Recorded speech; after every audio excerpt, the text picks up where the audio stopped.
down the hammer and pick up the pencil. You're about to listen to the Savvy Radio Show.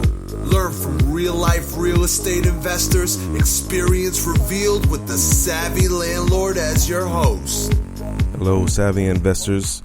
This is your friend, Steve Van Kallenberg, the Savvy Landlord, and I'm excited because today marks a new day for myself and hopefully for you, because today you'll get some more information to grow your business and go to the next level. But today, this is the first episode. No, I didn't sell out, but this is the first episode that I have a sponsor. Someone actually called me and said, I like your show and I want to support you. Now, this is not some monetary amazing situation, but it's from my friend, Al Williamson.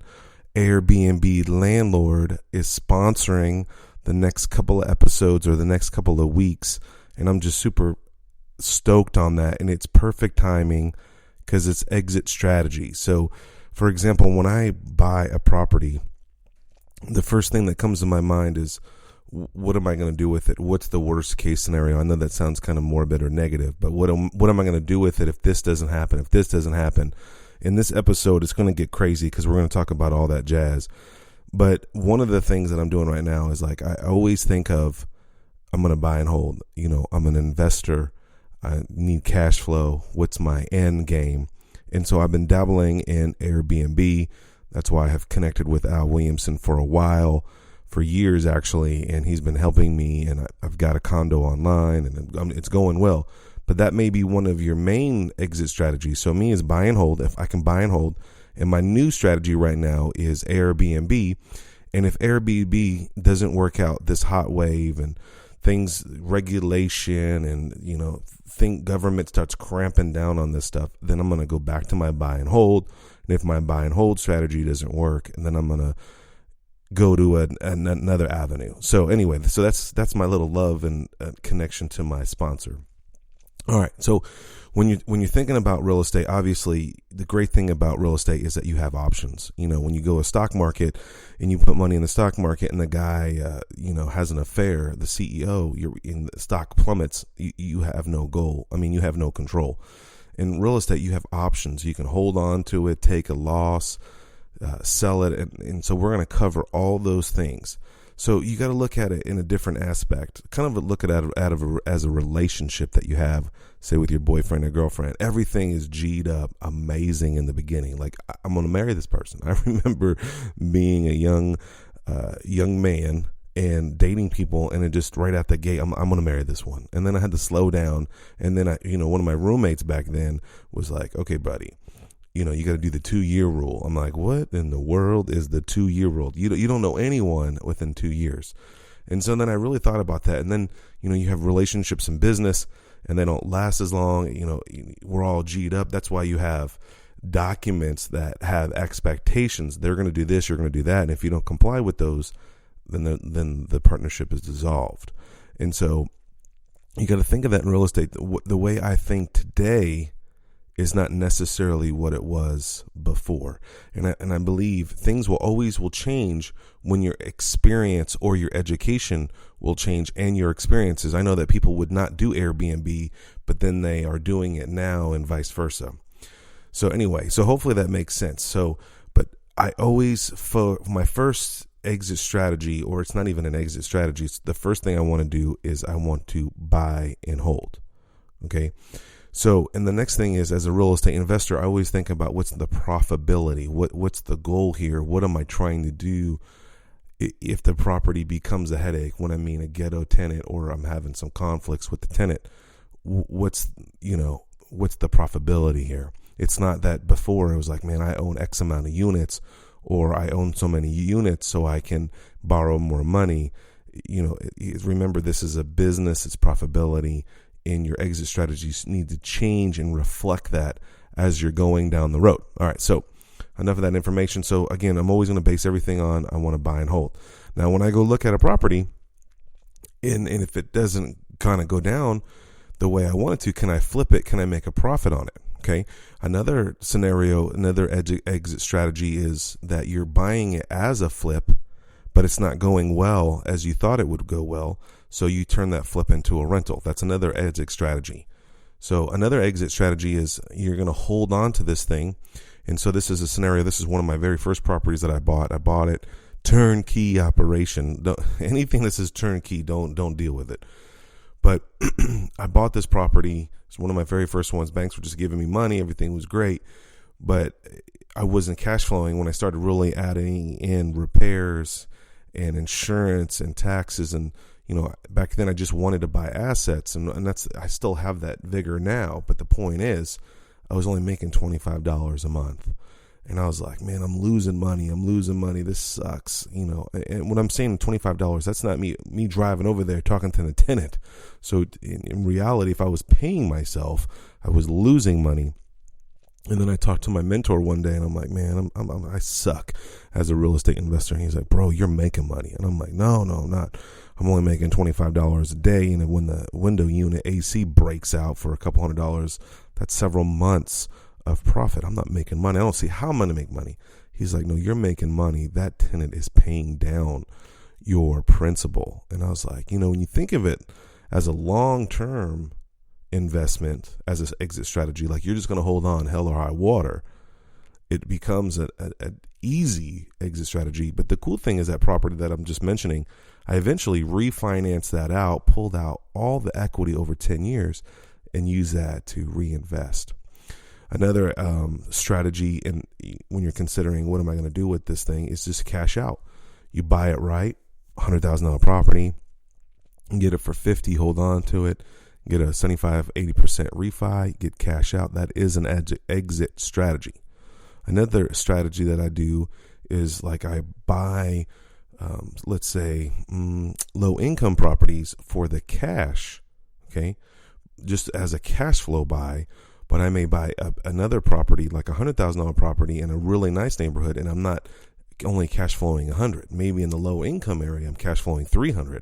But in a high end area, I'm buying that strategy for appreciation. Now, I never buy anything for speculation, knowing that it's going to go up in value. No, I always buy on cash flow. But my strategy there is what type of cash flow. Lower cash flow is less headache. Higher cash flow is more intensified, if that makes sense. And another one is if leverage. So there's some properties that I've purchased over time where it may be beneficial for me to buy it, sit on it, pull out all the equity, and I'm using it just to buy more property, and then I'll sell for it maybe for a little loss or what I have on it. Okay, so I know this is, hopefully this makes sense and I'm not speaking over anyone or blah, blah, blah, blah, blah. But here's another one. Now we're going to get even more deeper into it. So another one is traditional selling with a real estate agent. I don't really work with a lot of real estate agents, but then I realized, man, that's a great way. Now, this doesn't work with lower income properties or ghetto properties or landlord type properties because you got to pay commission. But that's an exit strategy that you need to be aware of. Sell it yourself. That's another strategy. FSBO, put a sign out.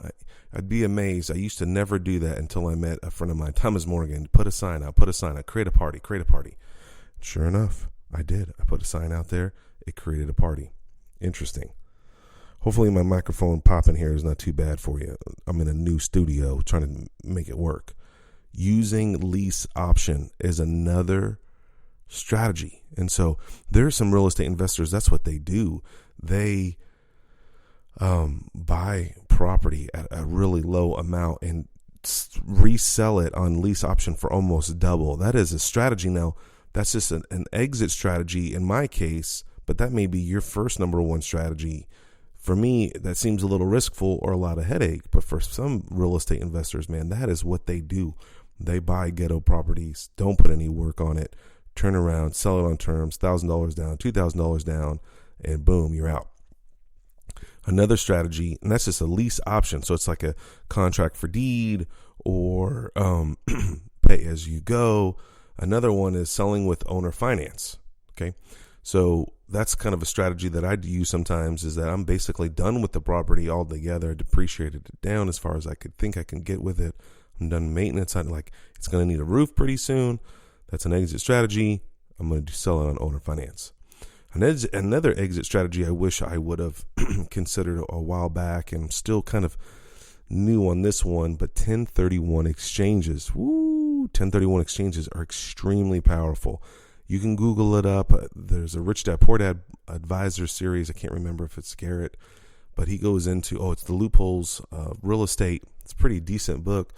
It kind of covers some basics on 1031 exchange, but basically you own a property. I think you have to own it for a certain length of time, and then you can sell that property. And if you buy up, or like, so if it's $100,000 property and you roll the profit, say the profit was $20,000 into a new purchase, and say that property was worth $150,000, you wouldn't pay tax on that $20,000 that you would have if you take that profit of $20,000 and put it in your pocket. So it avoids taxes basically at that time of sale, but you're pushing it forward. Another one I thought is really a great idea is bulk sale. Yes, bulk sale. What do you mean? I mean, like selling out, like you're buying in a specific neighborhood and there's 3 or 4 houses that you've had them for a long time. So I was just helping a real estate investor the other day. He bought 2 houses off of one real estate investor that was kind of retiring. Great idea. Package deals. People in California with unlimited funds, it seems like, or, REITs, real estate trusts that have a lot of money they're trying to buy in bulk. You may want to sell out your whole portfolio. A friend of mine did that to get into apartments, and I thought that was a pretty decent idea. He farmed his area for 3 or 4 years, acquired like 17, 18 properties, and then just sold them to one real out-of-state real estate investor. Awesome. And I mean, of course, you lose a cash flow, but he rolled all that proceeds into purchasing an apartment building, and I'm just excited for him. Now, apartment building's its own little animal. Subject to is another exit strategy. What do you mean? Well, you can sell a property to like basically have someone just take over everything and pay off your equity. So pretty cool. If you don't know subject twos, we should do a subject on that. If you haven't heard about a subject two or you don't know anything about it, let me know. Message me, email me, Facebook me, and that'd be some area that we may get into. I don't know if I touched on this, but wholesaling is a really good strategy. I'm ramping up my marketing right now, and any deal that I used to just leave so much money on the table until I started getting some really good mentors in my life. I would just give friends, this is a deal that I don't need right now. And wholesaling is a great business model in the beginning to get going. They say that everywhere, every book you read or every video you watch. But what if you had a whole great business model based on wholesaling, and then you just cherry pick what you want? That's kind of like I Buy Ugly Houses. That's why a lot of those guys are in that business, is that they are spending money for marketing, co-oping, and then they're getting all these deals, and then they, should I keep this one? Should I wholesale that one? So that's a double strategy, and that's in my world, that's awesome, because you're getting solid flow of leads from your marketing, and then you're in control. You can dump this one. You can help other people. Another strategy is like you've had a rental for a long time and you want to rehab it, and you rehab it, and boom, you sell it for retail. And another and final one is a real estate auction. So I've read this in books before, and and it's a great concept that it creates a sense of desire. There's a local auction company in your town. First of all, you should be going to those auctions and at least learning about, I'm not talking about like tax auctions or, REO auctions. I'm talking about just regular real estate auctions in your area, where I've purchased several properties this way, and it's sometimes it's substantial discount. Sometimes it's okay. Sometimes it's like, who paying for that? But you may consider using that auction house to unload an unwanted property that it's no good for you, or you have no traction on. A real estate auction house, man, they have lists, they have dedicated customers, dedicated programs. And if you really wanted to get that property sold, and you can set a reserve. So with that said, that's another aspect. Now back to our sponsor. Boom. My first time selling out. I'm not really selling out. I'm really trying to help my boy, Allian Williamson. But I want to thank you for supporting the show. It's airbnblandlord.com. Go get his course. You can increase your net rental income by 30% within 12 months. and save tons of time and money getting this template. I have the template. I bought it. I believe in Al Williamson and his product. His guide guides you through the idiot calls from Airbnb people or messages, and you're busy, maybe you're working. And he also offers with his inexpensive package, I think it's a couple $100, maybe $300, I'm not sure, maybe even $200. And you can get one-on-one coaching with him. And it's easy to make money with Airbnb, but there's a lot of loopholes and little things that you need to know, just how to market it properly with the right photos. And I mean, it seems common sense, but man, I'm crushing it on my Airbnb. I'm averaging about 20-something days of rental. And think about the difference. This is a unit that I would usually rent for about $1,900, and I'm averaging almost $2,000 gross. So it's pretty phenomenal. Only reason why I'd be supporting someone or even selling out in my mind for a sponsor, and it's airbnblandlord.com. That's my boy, AIRBNB landlord.com. Thanks for all your support. And if you need anything, let me know, and I would love to help you. But whatever you do after this, hold on to that asset as best as you can. Know that you have options like exit strategies, buy more properties, and give back. Thanks for listening to the Savvy Radio Show. Glide online and listen to our other motivating episodes at savvyradioshow.com. Connect on Twitter at LandlordBook, and always be buying assets.